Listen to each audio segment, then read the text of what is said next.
खाटू श्याम बाबा की कहानी। 2 मिनट की ये कहानी रोंगटे खड़े कर देगी, अंत तक जरूर पढ़े। राजस्थान के सीकर जिले में श्री खाटू श्याम जी का सुप्रसिद्ध मंदिर है। वैसे तो खाटू श्याम बाबा के भक्तों की कोई गिनती नहीं, लेकिन इनमें खासकर वैश्य, मारवाड़ी जैसे व्यवसायी वर्ग अधिक संख्या में है। श्याम बाबा कौन थे, उनके जन्म और जीवन चरित्र के बारे में जानते हैं इस लेख में। खाटू श्याम जी का असली नाम बर्बरीक है। महाभारत की एक कहानी के अनुसार बर्बरीक का सिर राजस्थान प्रदेश के खाटू नगर में दफना दिया था। इसीलिए बर्बरीक जी का नाम खाटू श्याम बाबा के नाम से प्रसिद्ध हुआ। वर्तमान में खाटूनगर सीकर जिले के नाम से जाना जाता है।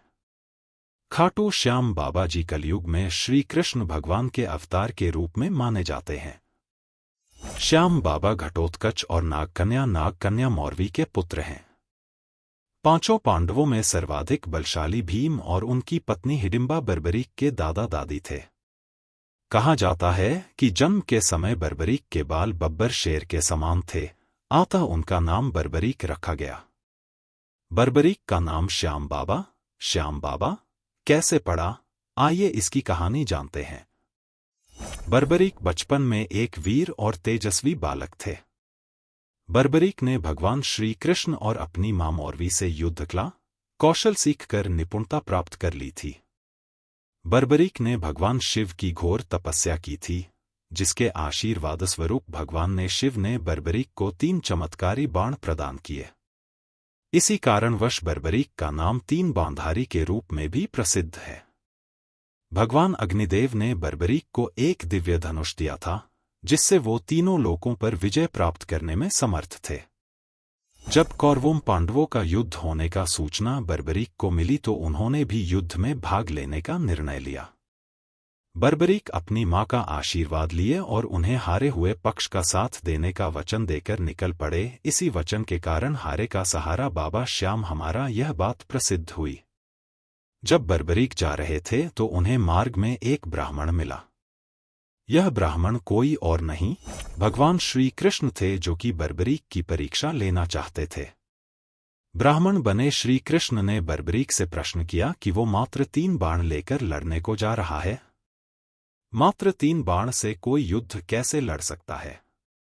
बर्बरीक ने कहा कि उनका एक ही बाण शत्रु सेना को समाप्त करने में सक्षम है और इसके बाद भी वह तीर नष्ट न होकर वापस उनके तरकश में आ जाएगा। अतः अगर तीनों तीर के उपयोग से तो संपूर्ण जगत का विनाश किया जा सकता है। ब्राह्मण ने बर्बरीक से एक पीपल के वृक्ष की ओर इशारा करके कहा कि वो एक बाण से पेड़ के सारे पत्तों को भेद कर दिखाए। बर्बरीक ने भगवान का ध्यान कर एक बाण छोड़ दिया।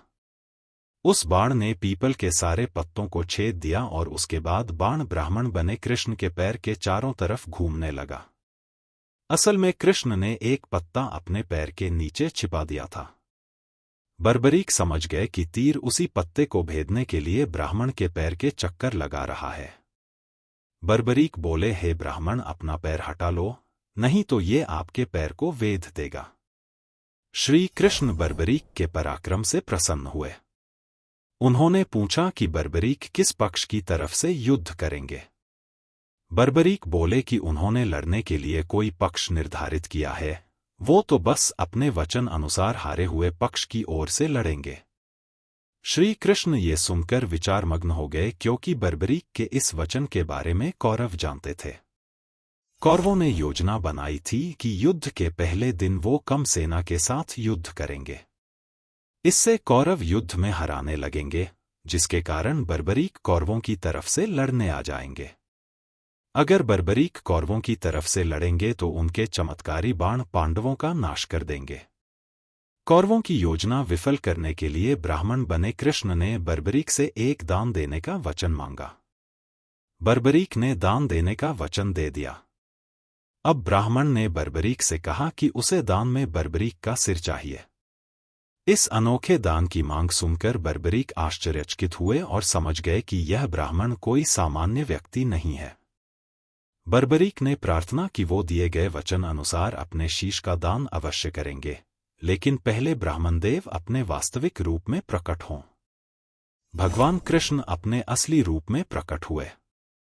बर्बरीक बोले कि हे देव, मैं अपना शीश देने के लिए वचनबद्ध हूं, लेकिन मेरी युद्ध अपनी आंखों से देखने की इच्छा है। श्री कृष्ण बर्बरीक ने बर्बरीक की वचनबद्धता से प्रसन्न होकर उसकी इच्छा पूरी करने का आशीर्वाद दिया। बर्बरीक ने अपना शीश काटकर कृष्ण को दे दिया।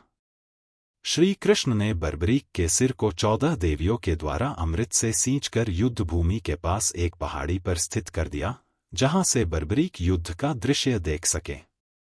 इसके पश्चात कृष्ण ने बर्बरीक के धड़ का शास्त्रोक्त विधि से अंतिम संस्कार कर दिया। महाभारत का महान युद्ध समाप्त हुआ और पांडव विजयी हुए। विजय के बाद पांडवों में यह बहस होने लगी कि इस विजय का श्रेय किस योद्धा को जाता है। श्री कृष्ण ने कहा, चूंकि बर्बरीक इस युद्ध के साक्षी रहे हैं, अतः इस प्रश्न का उत्तर उन्हीं से जानना चाहिए। तब परमवीर बर्बरीक ने कहा कि इस युद्ध की विजय का श्रेय एकमात्र श्री कृष्ण को जाता है, क्योंकि यह सब कुछ श्री कृष्ण की उत्कृष्ट युद्ध नीति के कारण ही संभव हुआ। विजय के पीछे सब कुछ श्री कृष्ण की ही माया थी। बर्बरीक के इस सत्य वचन से देवताओं ने बर्बरीक पर पुष्पों की वर्षा की और उनके गुणगान गाने लगे।